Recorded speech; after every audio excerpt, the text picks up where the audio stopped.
Minutos finales de nuestra conversación con Juan Luis González. Él es uno de los abogados defensores de Laurent Saleh y Gabriel Valle. Precisamente en el segmento anterior, abogado, le planteaba las implicaciones que tiene en este momento el manejo que se ha hecho, el manejo político, el manejo judicial que se ha hecho del caso de Laurent Saleh para otros venezolanos que son presos políticos, para la percepción que tiene la comunidad internacional de la violación sistemática de derechos humanos en Venezuela y como un elemento más de presión para que se concrete la visita de Michelle Bachelet a Venezuela.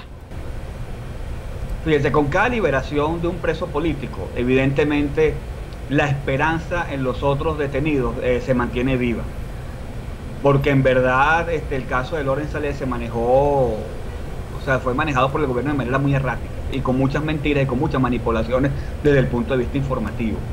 De hecho, si nosotros preguntamos a la generalidad del colectivo si sabe las razones y además estén enterados del problema de los presos políticos sobre las razones de la detención de Laurent Saleh,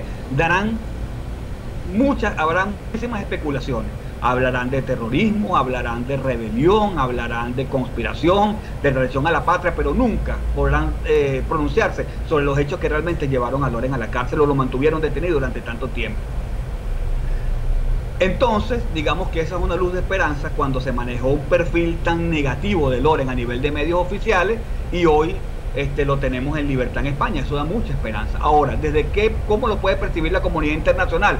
Imagínese usted una decisión sobre la liberación de un ciudadano que se encuentra detenido al orden de un tribunal, donde la justificación para escarcelarlo no es la orden judicial, sino en todo caso una decisión de tipo político. Ahí se ve que no tenemos un poder judicial independiente y el peligro que ello representa para la protección de los derechos humanos, yo creo que todo el mundo la conoce.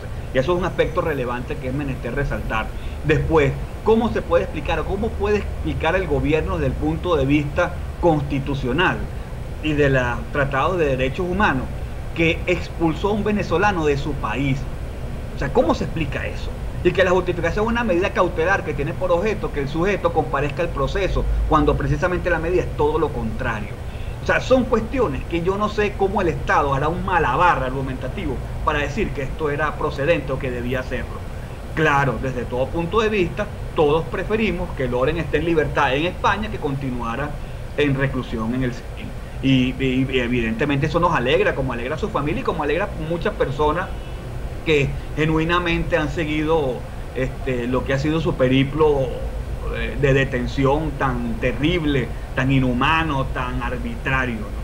Entonces, o sea, ¿cómo se percibe? Como, bueno, una evidencia más de que en Venezuela los derechos humanos no se respetan, que la Constitución se atiende por el Estado a discreción y que es necesario que personas versadas y con poder dentro de las organizaciones que protegen los derechos humanos visiten el país y si tienes dudas la constaten in situ.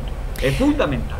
Ahora, llama la atención que esta liberación de Laurent Saleh y su destino hacia España se dé justo en un momento en el que también en la comunidad internacional se habla de un viraje de la posición de España con relación a Venezuela. Ya la Unión Europea fijó posición en cuanto al sostenimiento de las sanciones internacionales, independientemente de lo que decida hacer España con su política exterior. Y hay que recordar que el diálogo se asoma nuevamente, o la proposición de diálogo se asoma nuevamente y en este caso liderada por España. ¿Pudiera ser utilizado este manejo que ha hecho el gobierno del caso de Laurent Saleh como medida de presión para llamar a un diálogo, habida cuenta además de que el presidente Nicolás Maduro ha dicho que está dispuesto a recibir a la alta representante de la Comisión de Derechos Humanos, Michelle Bachelet, en Venezuela? Bueno, yo cuando escuché las declaraciones del presidente Maduro sobre recibir a Michelle Bachelet, decía recibir a Michelle Bachelet, no a la alta comisionada de derechos humanos. O sea, lo que es ilustrativo de que recibe a la amiga o a la que entiende de alguna manera como un aliado desde el punto de vista ideológico, pero en modo alguno a una autoridad que viene con una representación y un mandato de la comunidad internacional. Y eso sería interesante evaluarlo. Ahora, puede haber sido una señal de buena voluntad que le pidió el gobierno español para mediar a favor del gobierno nacional en procura de un diálogo, tal vez. y pidió una medida como un gesto y le dieron a Loren Saleh. Es posible, pero que yo lo sé, que lo sabemos nosotros, no. O sea, hay una anécdota interesante. Teresli Malavé, que me acompaña en la defensa de Loren, y la señora Yamile Saleh estuvieron en la Embajada de España, si mal no recuerdo, en la fiesta de la Hispanidad, el día 12 de octubre. Perdón, el día 11 de octubre. Sí, el 11 de octubre. Ese día coincidieron con el embajador de España y no les dijo absolutamente nada. Y ella, la señora Yamile, cuando habla con un diplomático, le habla del problema de su hijo. Y nunca le hicieron mención absolutamente nada de que esto podía ocurrir o que estaba ocurriendo o que se estaba dialogando, que se estaba hablando, que era una posibilidad y además inmediata, porque el día siguiente ocurrió lo que ocurrió. Entonces, no lo sabemos, no sabemos qué clase de conversaciones haya tenido el gobierno español con el gobierno venezolano.